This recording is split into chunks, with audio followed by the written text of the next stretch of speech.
오늘 본문의 말씀을 통해서 큰 산아 내가 무엇이냐라는 제목으로 함께 은혜를 나누기를 원합니다. 한번 따라서 해봅시다. 큰 산아 내가 무엇이냐.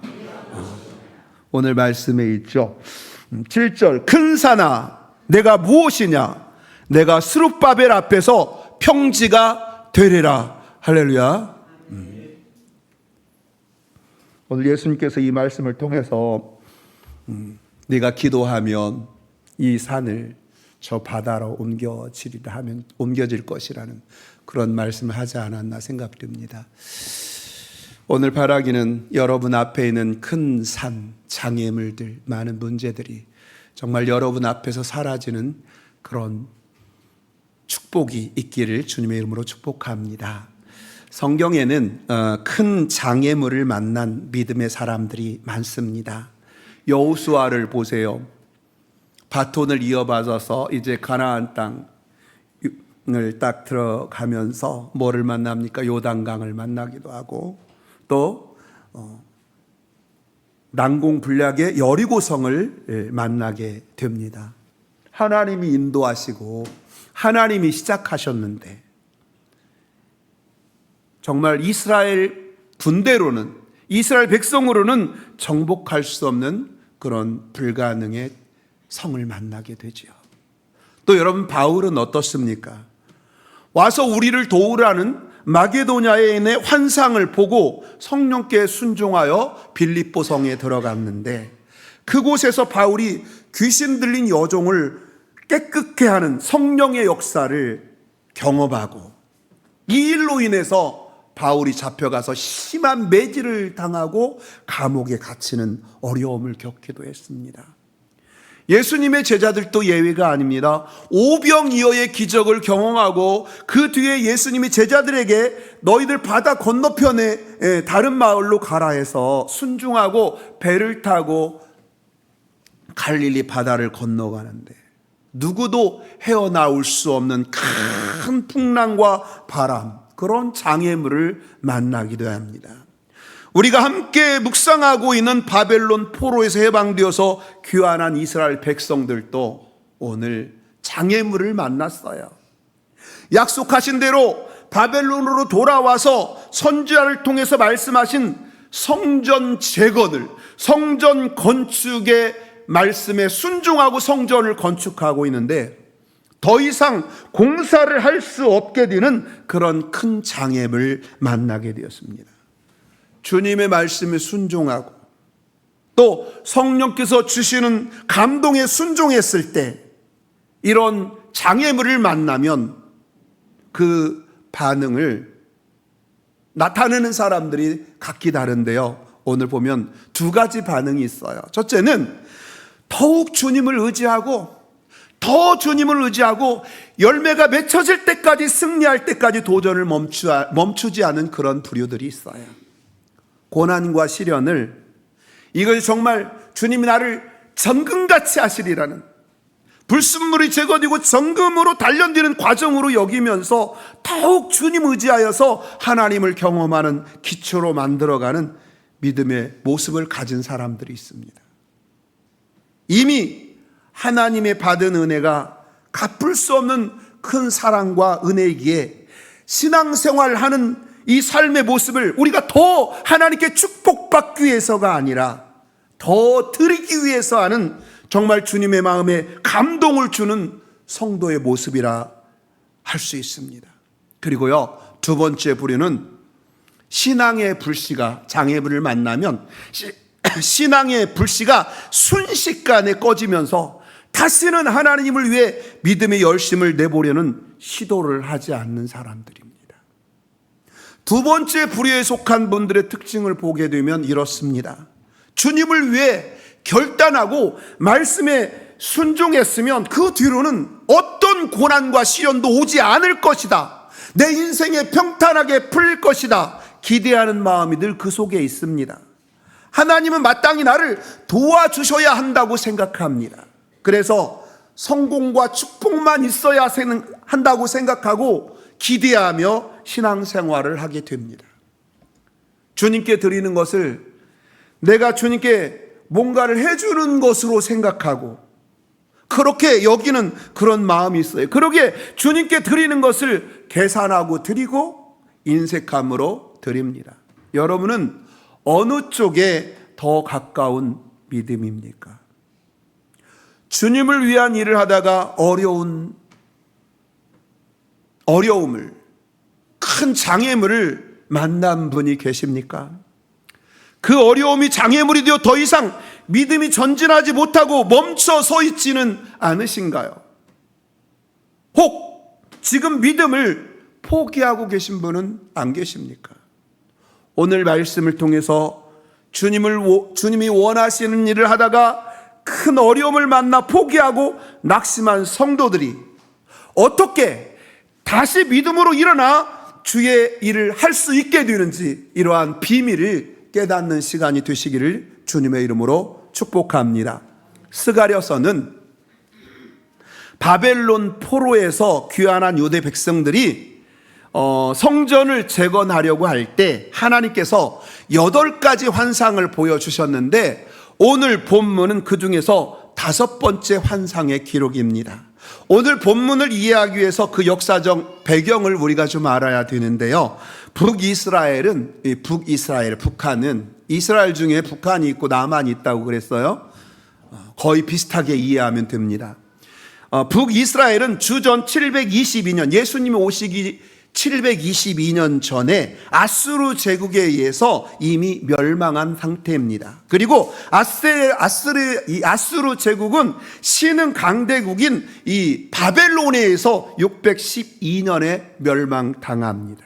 그러니까 이스라엘 백성들이 지금 패망했잖아요. 아수르에 패망했는데 또 다른 나라가 쳐들어와 가지고 바벨론을 무너뜨린 거예요. 근데 아수르의 포로로 있다가 지금 이제 또 바벨론의 포로가 된 거죠. 그런 상태예요. 바벨론은 이 남유다를 정복하려고 3차례, 그러니까 북한이 이미 넘어갔고 이제 남유다를 정복하려고 3차례 시도를 하게 되면서 마침내 정복을 하게 되는데요. 주전 606년에 바벨론의 첫 침공이 이루어져 다니엘과 친구들이 바벨론 포로로 끌려갑니다. 그 후 주전 586년에 제3차 침공으로 인해 남유다는 완전히 멸망하게 됩니다. 한 가지 오해하지 말아야 할 것은 남유다의 멸망은 이 바벨론 나라가 강해서 유다를 정복시킨 것이 아니라 하나님이 이 일을 허락하셨기 때문에 그래요. 70년 후에, 그리고 너희들이 이제 멸망당하면 70년 후에 다시 너희들을 포로에서 돌아오게 할 것이다. 70년 후에 다시 회복시킬 것이라고 예레미야 선지자를 통해서 미리 말씀해 주시면서 하나님만이 세상을 다스리는 만왕의 왕이 되시고 이스라엘 지키시는 선한 목자이심을 알게 하셨습니다. 바벨론 포로로 끌려갔던 유다 백성들은 첫 침공이었던 606년을 기준으로 해서 하나님이 정하신 70년 후인 주전 536년에 페르시아 고레스 왕의 칙령으로 이 고향에 돌아오게 됩니다. 포로 귀환은 3차에 걸쳐서 돌아오는데 바벨론에서 1차 포로 귀환 때 그 인솔자가 누구냐? 오늘 본문에 바로 스룹바벨이에요. 그리고 2차 귀환은 누가 하느냐? 에스라. 3차 귀환은 누가 하느냐? 느헤미야. 1차 귀환 누가 했다고요? 스룹바벨. 2차 에스라. 3차 느헤미야. 스룹바벨은 1차 귀환 때 유다 백성 5만 명과 함께 돌아옵니다. 그들이 귀환했을 때 예루살렘은 황폐함 그 자체였습니다. 그들은 가장 먼저 성전을 재건함으로써 신앙 재건 운동을 추진했지만 성전 건축은 장애물을 만나면서 16년 동안 중단이 됩니다. 성전 재건이 중단된 이유를 분석해 보면 3가지를 볼 수가 있었는데, 첫 번째는 재정적인 어려움이었어요. 바벨론 포로에서 빈손으로 돌아온 백성들은 성전 재건 공사를 위해서 필요한 재정이 없었어요. 왜냐하면 빈손으로 나왔기 때문에. 이에 풀칠하기도 빠듯한데 성전 재건이라는 이 일에 건축원금을 드릴 만한 삶의 여유가 없었던 것입니다. 두 번째, 백성들의 생각이 분열되었기 때문입니다. 바벨론 포로 생활 70년을 지내고 돌아오니까 공사에 참여하는 사람들 대부분이 정말 공사에서 힘쓸 수 있는 그런 세대가 누구냐? 성전이 가는 의미와 중요성을 모르는 그 자녀 세대, 성전의 중요성, 성전을 직접 경험하기보다는 부모에게 얘기를 들은 그런 다음 세대들이, 말로만 전해 들었던 그 세대들이 성전을 건축하는 이것이 더 중요한지, 성벽을 짓고 집을 짓는 것이 더 중요한지, 무엇이 우선인지 우선순위에 대한 차이가 극명하게 드러났어요. 백성들의 생각이 분열됐다라는 거예요. 성벽을 짓고 집을 져야 되느냐, 성전 건축을 해야 하느냐, 이 내부 분열이 있었어요. 그리고 세 번째 외부적인 장애인데요, 이 사마리아인들의 방해 때문입니다. 처음에는 이 사마리아인들이 성전 재건을 도우려고 했어요. 공사를 도우려고 했는데 유대인들이 거부했어요. 전쟁과 이 패망의 시기를 지나면서 사마리아인들은 이방인과 혼혈이 됐어요. 혼혈이 되었기 때문에 순수 혈통이 아닌 이 사마리아를 부정하다라고 여기면서 도움을 유대인들이 거절한 거죠. 사마리아인들은 이 거절의 상처가 커가지고 이 공사를 방해하기 시작합니다. 페르시아 이 아수라 왕에게 유다 성전을 재건하여, 유다 백성들이 성전을 재건해서 반역을 꾀한다라는 그런 거짓 상소문을 올리게 되는 거죠. 그래서 공사를 중단하게 만들었고 조롱과 박해를 하면서 16년 동안 벽돌 하나 쌓지 못하게 만들었습니다. 이 스룹바벨과 유다 백성들은 성전 재건이 멈춰버린 16년의 세월 동안 지칠 대로 지쳐 있었습니다. 절대 오를 수 없는, 다시는 건축할 수 없는 큰 사람처럼 여겨지는 장애물을 만나서 낙심한 그런 상황이었습니다. 이러한 상황에서 스가랴 선지자를 통해 하나님은 스룹바벨에게 용기와 소망을 갖도록 말씀하고 계십니다. 오늘 7절, 큰 산아 내가 무엇이냐? 내가 스룹바벨 앞에서 평지가 되리라. 할렐루야. 스룹바벨아, 큰 산이 내 앞에 놓여 있지만 하나님께서 그 큰 산이 평지가 되게 해주실 것이라는 그런 말씀, 그 예언의 말씀을 주신 것입니다.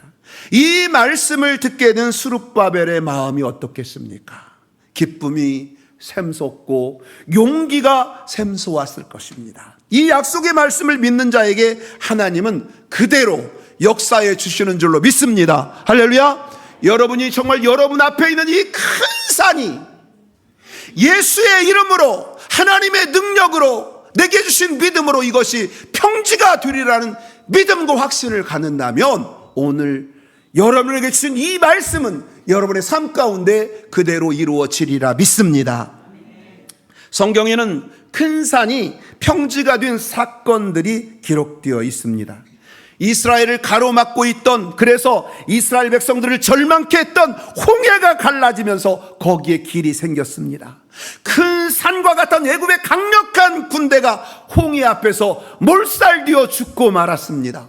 여호수아가 만들었던 큰 산인 여리고 성도 하나님이 무너지게 만들었습니다. 다윗이 골리앗이라고 하는 큰 산을 만군의 여호와의 이름을 의지하여 나가서 싸울 때 골리앗을 무너뜨릴 수 있었습니다. 큰 산은 사람의 눈으로 보니까 큰 산이지, 내 힘으로 오르려고 하니까, 내 능력으로 정복하려고 하니까 큰 산이 변함없는 큰 산이 되어서 우리 앞을 딱 버티며 가로막고 있는 것입니다. 그러나 우주에서 바라보면, 하나님이 바라보면 아무리 높은 산이라 할지라도 평지와 다를 바 없게 보이듯이 하나님의 시선으로 보게 되면 큰 산과 같은 문제는 평지에 불과하다라는 것입니다. 사랑하는 성도 여러분, 여러분의 인생을 괴롭게 만드는 큰 산처럼 여겨지는 그러한 문제들이 무엇입니까? 더 이상 주님을 위해서 열심을 내지 못하도록 만드는 큰 산처럼 보여지는 장애물이 있으신가요? 큰 산처럼 보일 뿐 하나님의 시선으로 보게 되면 평지라는 이 사실을 믿으시기를 바랍니다. 그까짓 것 아무것도 아니다라는 사실을 여러분 믿으시기를 바랍니다. 그러기에 두려워하거나 염려하지 말아야 합니다. 세상이, 마귀가 떠드는 소리에 귀 기울일 필요가 없습니다. 하나님께서 여러분 앞에 놓여있는 어찌할 수 없는 큰 산을 평지로 만들어 주실 것을 믿을 수 있기를 주님의 이름으로 축복합니다. 그렇다면 구체적으로 어떻게 큰 산이 평지가 될 수 있을까요? 그 영적인 비밀을 오늘 본문에서 우리는 두 가지를 발견할 수가 있습니다. 큰 산을 평지로 바꾸시는 하나님의 은혜가 임하는 첫 번째 비밀은 말씀을 붙잡는 비밀입니다. 우리 한번 따라서 해봅시다. 말씀을 붙잡자. 우리가 말씀을 붙잡아야 된다라는 거예요. 하나님께서 스가랴에게 환상을 보여주시며 계속해서 하나님이 전하라고 하신 말씀을 외치게 하신 이유가 무엇이겠습니까? 말씀을 붙잡아야만 다시 일어설 수 있는 힘을 얻을 수 있기 때문입니다. 하나님의 말씀에는 창조의 능력이 있습니다. 하나님의 말씀에는 치료와 회복의 능력이 있습니다. 하나님의 말씀이 선포되는 곳에 죄와 사망의 권세가 힘을 잃고 자유와 생명의 역사가 나타나게 됩니다. 낙심과 절망된 마음에 하나님의 말씀이 임해야 용기와 소망으로 바뀌게 되는 것입니다. 우리는 말씀을 붙잡아야 합니다. 그럴 때 말씀이 나를 붙잡고 말씀이 나를 보호해주고 말씀이 나의 힘과 능력과 지혜가 되어서 승리케 하실 수 있게 되는 것입니다. 큰 산을 평지로 바꾸시는 하나님의 은혜가 임하는 두 번째 비밀은 오직 성령입니다. 할렐루야. 우리 한번 따라서 봅시다. 오직 성령으로, 오직 성령으로. 우리 6절 말씀 다시 한번 읽겠습니다. 6절 말씀 읽어보겠습니다. 자, 함께 읽겠습니다. 6절 시작. 그가 내게 대답하여 이르되 여호와께서 스룹바벨에게 하신 말씀이 이러하니라. 만군의 여호와께서 말씀하시되 이는 힘으로 되지 아니하며 능으로 되지 아니하고 오직 나의 영으로 되느니라. 할렐루야. 큰 산과 같은 성전 재건 공사의 걸림돌이 전부 제거되고 성전 재건 공사가 반드시 완공될 터인데 그 비결은 힘으로도 안 되고 권력으로도 안 되고 재물이나 기술로도 안 되고 이웃 강대국의 도움이 아니라 오직 성령으로 가능하다고 오늘 하나님께서 우리에게 말씀하고 계십니다. 유다 백성은 사마리아 사람들을 제압할 강력한 힘이 그들에게 필요하다라고 생각했을 것입니다.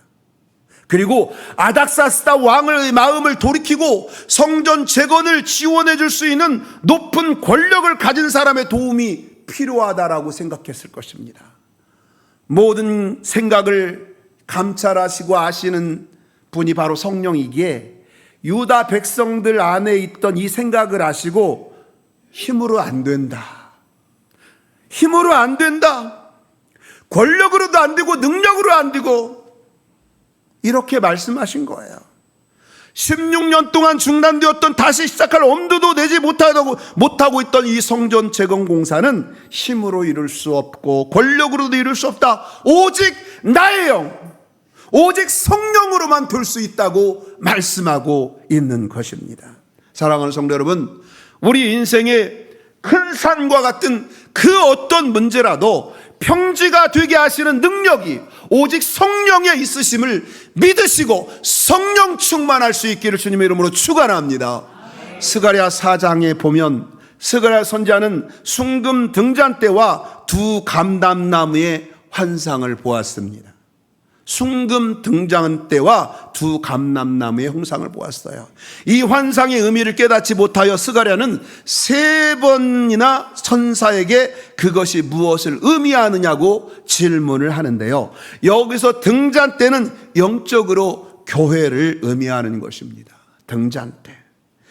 계시록 1장 20절 요한계시록에 보면 요한의 환상에서도 7촛대는 7 교회니라 이렇게 말씀하고 있죠. 교회를 빛을 발하는 촛대로 비유한 것입니다. 어두운 이 세상에 교회가 빛을 비추는 사명이 있기 때문입니다. 그런데 이 등잔대가 순금 등잔대라고 말씀하고 있습니다. 금은 변치 않는다는 속성이 있기에 결혼할 때 금반지를 맞추어서 서로 끼기도 하는데요. 변치 않는 진리 위에 서 있어야 할 것이 바로 교회입니다. 교회는 진리 위에, 변치 않는 진리 위에 교회가 서 있어야 합니다. 그런데 이 교회를 상징하는 순금 등잔대가 지속적으로 빛을 발하기 위해서는 가장 필요한 것이 바로 기름입니다. 기름. 그래서 스가랴에게 순금 등잔대 위에 기름이 담긴 그릇이 있고 그 그릇에 등잔대로 기름을 공급해주는 대롱이 연결되어 있음을 보여주셨습니다. 무슨 의미입니까? 성령의 기름 부으심이 중단된 교회는 더 이상 교회가 아니라는 것입니다. 교회는 성령의 기름 부으심이 멈추지 않고 지속되어야만이 세상의 진리의 빛을 비출 수 있는 교회가 된다라는 것입니다. 성령이 없으면 아무리 잘 지어진 예배당이라도 큰 산과 같은 문제가 해결되지 않아 주의 일을 지속할 수 없습니다. 저 유럽에 수백 년 동안 건축된 아름다운 성전들이 있었지만 성령에 충만한 성령의 기름이 없는 유럽의 교회는 장식물에 불과하지 않습니다.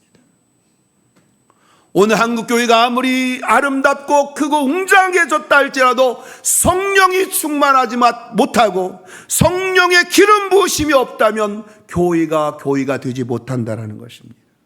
하나님의 영이 함께 하시지 않은 삼손을 하나님께서는 전혀 힘쓰지 못하게 하셨습니다.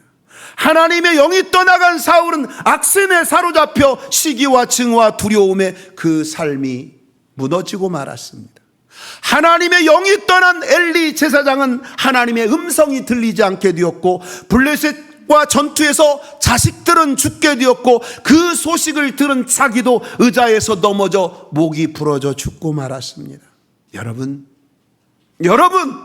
바쁘시지만 돈도 중요하지만 매일 성령님을 내 인생에 초청하시기 바랍니다. 매일 초청하는 것에 더 성장해서 매 순간 성령님을 여러분 마음에 초청하고 성령님께 간구하고 묻고 기도할 수 있기를 바랍니다. 성령님은 인격이시기에 그분을 초청하는 자에게 성령은 여러분 마음 가운데 임재하십니다. 삼손이 하나님의 영이 떠났을 때 그는 아무것도 하지 못했지만 삼손이 하나님의 도우심을 진심으로 구했을 때 그에게 다시 하나님의 영이 임했습니다. 그에게 하나님의 영이 다시 임하여 어떻게 되었습니까? 멈추었던 사사의 직분을 감당하게 하셨는데 그 안에 있는 수천 명의 블레셋 무리들을 기둥을 힘을 주고 다시 한번 여호와께 도움을 구하고 그 기둥을 밀었을 때 3,000명을 한꺼번에 죽이게 되는 그런 역사가 있었죠.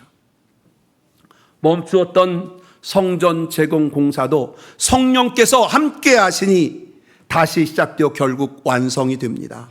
성령님이 유대인들 가운데 오셔서 역사하니 16년 동안 중단된 공사가 다시 재개하도록 허락이 떨어졌습니다. 실제 성전 재건 공사는 BC 520년에 시작되어 BC 516년에 재건공사가 완성되는데 4년 만에 완성이 됩니다. 당시 유대인들이 가지고 있는 재력, 자재, 인원, 기술 모든 면으로 볼 때 무척 빠른 시간에 완공이 되었습니다. 성령이 역사하니 오랫동안 지지부지하던 중단된 공사가 아주 순조롭게 순풍의 돛담배처럼 쉽게 완공되었던 것입니다. 사랑하는 성도 여러분, 주님을 위해 믿음과 순종으로 시작하였다가 멈추어진 일이 있습니까? 성경을 읽다가 멈춰 있다면 성령님을 의지하며 다시 시작해 보시기 바랍니다. 기도하다가 멈췄다면 성령님을 의지하며 다시 기도의 자리에 나오셔서 기도할 수 있기 바랍니다. 여러분, 내가 영혼을 구원해야 되겠다, 전도해야겠다 하면서 멈춰 있다면 성령께 날마다 기도하여 여러분 전도 대상자를 가슴에 품고 섬기며 전도해 보시기 바랍니다. 사람에게 실망하여 우리가 헌신하고 봉사하는 일이 멈춰졌다면, 그래서 여러분의 사역이 멈춰져 있다면 성령의 충만함을 날마다 구하시며 다시 봉사의 사역을 붙잡고 주님을 섬길 수 있기 바랍니다. 스룹바벨을 통해 시작하게 하신 성전 재건을 하나님은 스룹바벨의 손으로 마치게 하실 것이라고 구절에 약속했어요. 여러분을 통해서 시작하신 그 일을, 주님은 그 일을 여러분을 통해서 이루실 것을 확신합니다. 빌립보서 1장 6절에 말씀합니다. 너희 안에 착한 일을 시작하신 이가 그리스도 예수의 날까지 이루실 줄을 우리는 확신하노라. 사랑하는 성도 여러분, 큰 산과 같은 인생의 문제는 내가 가지고 있고 그리고 내 힘, 내 능력을 의지해서 해결하려고 해서는 절대 안 됩니다. 그 산은 점점 더 큰 산이 될 것입니다. 우리를 통해 시작되었던 이 주의 일이 멈춰지고 다시 시작하는 것이 불가능해질 수도 있습니다. 그러나 전능하신 하나님, 사랑과 은혜가 풍성하신 하나님, 그 하나님의 말씀을 붙잡고 우리가 다시 서게 되면, 그리고 성령을 의지하여 성령의 감동에 순종하여 우리가 성령의 충만함으로 그 일을 이루어 나갈 때 큰 산도 평지처럼 느껴지도록 우리에게 힘과 능력과 권능을 쏟아 부어 주실 줄로 믿습니다. 오직 성령님을 통해 매일 매순간 여러분 가슴에 초청하여서 그분의 주시는 감동에 순종하여 큰 산을 평지로 바꾸는 하나님을 날마다 경험하며 체험할 수 있기를 주님의 이름으로 축원합니다. 주님이 기뻐하시는 주님의 일을 다시 시작하게 하시고 또 여러분을 통해서 그 일을 마치게 되기를 주님의 이름으로 축원합니다. 큰 산아 내가 무엇이냐, 스룹바벨 앞에서 평지가 될 뿐이라. 할렐루야. 여러분 한번 해볼까요? 큰 산아 내가 무엇이냐, 그리고 여러분 이름 이태원 앞에서 평지가 될지어다. 그렇게 우리 다 함께 해봅시다. 큰 산아, 알았죠? 여러분 이름으로 큰 산아 내가 무엇이냐, 이태원 앞에서 평지가 될지어다. 할렐루야. 한번 시작. 큰 산아 내가 무엇이냐, 이태원 앞에서 평지가 될지어다. 할렐루야. 여러분 이 말씀을 붙잡고 성령의 충만함 속에서 여러분 앞에 있는 장애물들을 모두 제거하고 하나님께서 여러분을 통해서 시작하신 그 일이 여러분의 손을 통해서 이루어지는 그런 놀라운 역사가 있기를 주님의 이름으로 축원합니다. 우리 다 함께 동성으로 기도합니다. 하나님, 내 앞에 있는 수많은 장애물들, 큰 산과 같은 문제들 주여 내 힘으로, 내 능으로, 내 권능으로 내가 가지고 있는 거로 될 수 없습니다. 오직 나의 영, 나의 하나님, 오직 성령님의 도움을 구합니다. 주님, 나는 연약합니다. 부족합니다. 실수 많습니다. 넘어집니다. 주님 의지합니다. 주님이 일으켜 주옵소서. 무너뜨려 주옵소서. 다시 내 손을 통해서 이루어 주옵소서. 우리 다시 한번 통성으로 기도합니다. 우리 주여 3번 간절하게 외칩니다. 주여, 주여, 주여. 할렐루야. 거룩하시고 감사하신 아버지 하나님, 감사합니다. 찬양합니다. 주님, 내 힘으로 내 능력으로도 안 됩니다. 주님, 내가 가지고 있는 것도 안 됩니다. 주님, 오직 주의 영으로 됩니다. 나는 부족합니다. 나는 연약합니다. 나는 넘어집니다. 주님, 주님의 긍휼을 구합니다. 주여, 아버지, 내 앞에 있는 장애물들이 있습니다. 내 앞에 있는 큰 산이 있습니다. 오직 주의 힘으로 가능합니다. 주의 능력으로 가능합니다. 주님 말씀 붙잡고 나갑니다. 큰 산아 내가 무엇이냐, 수르밤 앞에서 평지가 될지어다, 이태원 앞에서 평지가 될지어다 말씀하신 아버지, 이 말씀 붙잡고 나갑니다. 주님 아버지 말씀 붙잡고 나갑니다. 이 시간 성령님의 충만함이 우리에게 있게 함께 도와주시옵기만 원합니다. 성령님 의지하며 나갑니다. 주님 도와주옵소서. 함께하여 주옵소서. 오직 힘이 아니고 오직 하나님의 능력으로, 오직 영으로, 아버지 하나님 성령으로 이루어 나갈 수 있도록 도와주옵소서. 매 순간 아버지 날마다 주님을 경험하고 매 순간 날마다 주님을 초청하며 성령님을 마시 마음에 모시며 성령의 감동에 순종하며 살아갈 수 있는 저희들 되게 도와주옵소서. 감사합니다. 감사합니다. 주님 영광